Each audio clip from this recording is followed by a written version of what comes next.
I knew something felt off the moment I stepped into that rundown studio, but the offer sounded official, an agent who promised a rising photographer, clean lighting, a portfolio upgrade.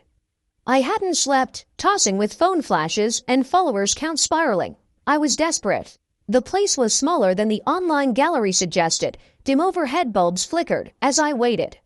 He greeted me with a polite smile, hair slicked back, eyes too bright. He said he'd shoot me for a viral series, artistic but edgy. I posed, soft, respectful directions. Until he didn't. I blinked when things shifted. The door locked. Two men appeared, Dan the photographer and Todd the assistant. The studio wasn't one room, it was a trap. Don's voice was low but firm. We need ransom. $250,000. You have assets. Your agent will pay. Suddenly, this wasn't art, it was blackmail. I was the bait. My heart thudded as fear replaced hope. They drove me out. I watched the city blur as anxiety clenched my ribs.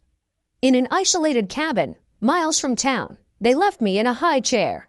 There was no negotiation, just surveillance cameras and whispered threats.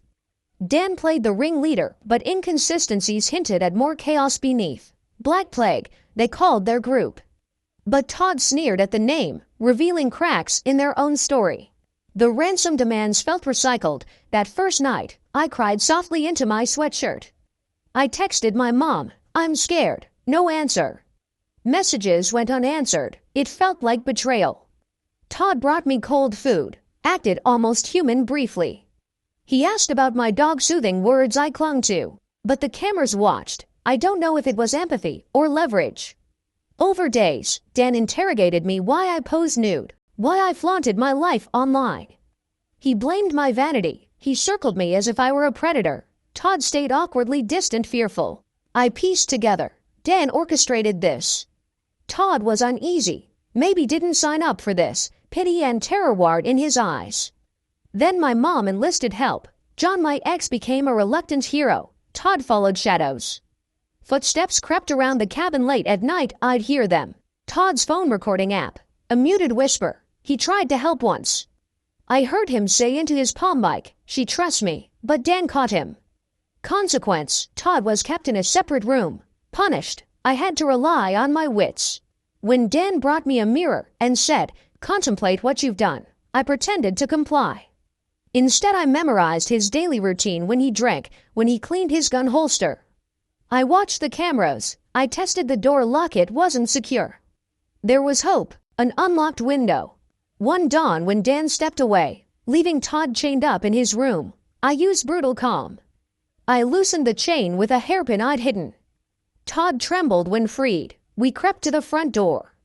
Dan returned unexpectedly. Adrenaline surged. There was no time for courage, only escape. We fled into the forest. Todd showed me a narrow dirt road winding between trees that clawed at us like angry shadows.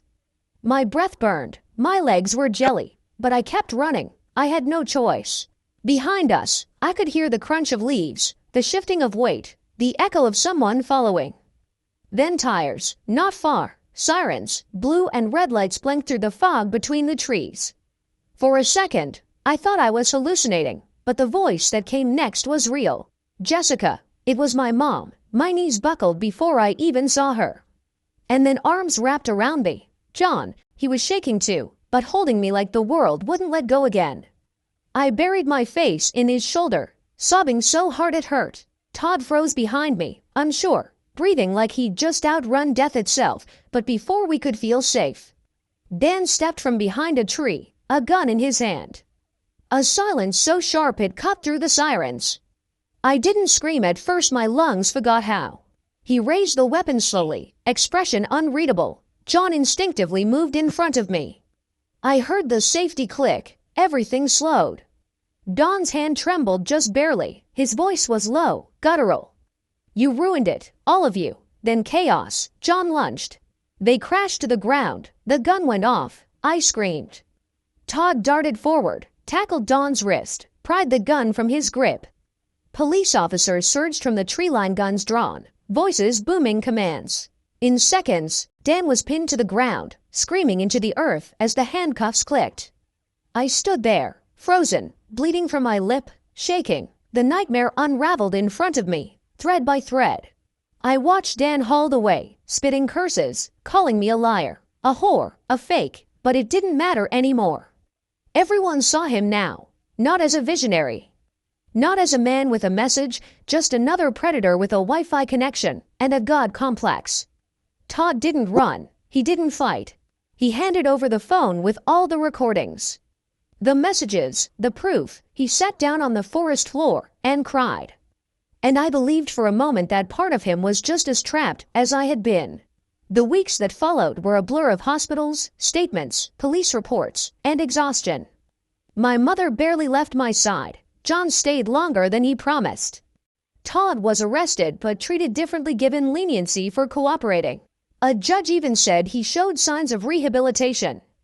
Now, every time I scroll through Instagram, I pause on a perfect photo and remember the cabin.